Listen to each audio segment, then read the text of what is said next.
Hi everybody, this is Brittany from Teach Me ABA, and I am so excited to continue on our series on the Task List 5 for those individuals that are studying or for anyone who's just genuinely curious about what it means to be a behavior analyst and what kind of studying we do to pass our big exam. So welcome to everyone. We're going to get into F-2 today, and this is determining the need for services. Let's get to it.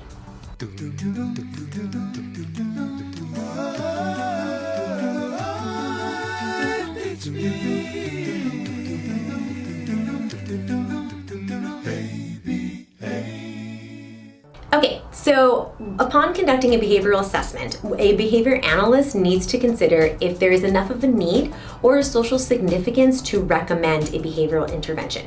What do I mean by that? I mean that is there anything that would indicate to us that behavioral treatment is going to interrupt the life of an individual with these kinds of services. So I know that I'm going to talk about just a few considerations, and there's many more that are going to happen in the field, but let's go into some of them right now. So for example, I've come across some families who want their child to stop masturbating. While this is a touchy subject, something that a behavior analyst has to think about, and again, I've thought about, is the fact that, is this something that is a natural behavior? All of us might be curious to what happens with our bodies, and it's completely natural. So this is a topic of conversation where I need to say it is completely unethical for me to say, sure, I'm gonna stop this person from doing something that naturally feels just right to them.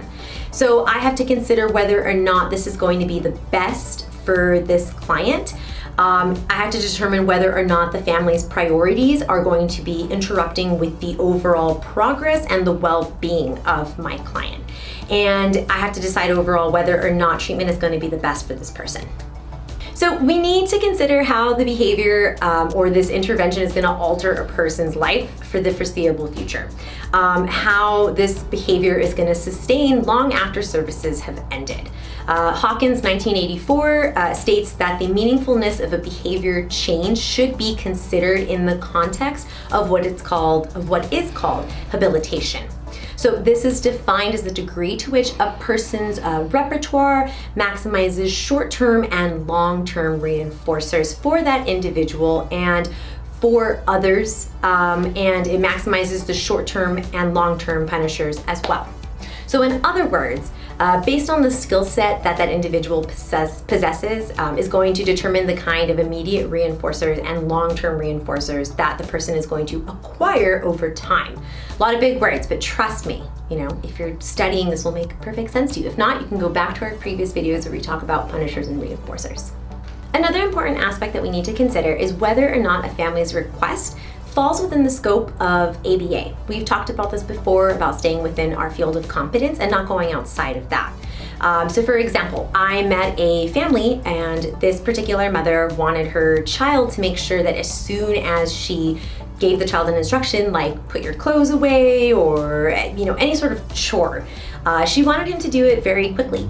And by the way, this individual was about 19 years old and had sufficient skills to have a lot of independence and a lot of awareness to make his own decisions.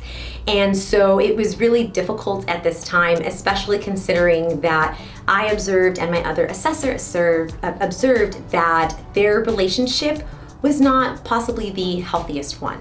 There was a lot of mitigating circumstances and underlying factors. For example, I actually heard this client tell their parent, I don't believe what you're saying, I don't trust you, I don't know why you don't let me do these things. So what that shows us is that ABA is not really a need at that time for that particular family. And it just seemed that they maybe needed more of a help from a counselor and maybe another aspect of services that we could reach out for them.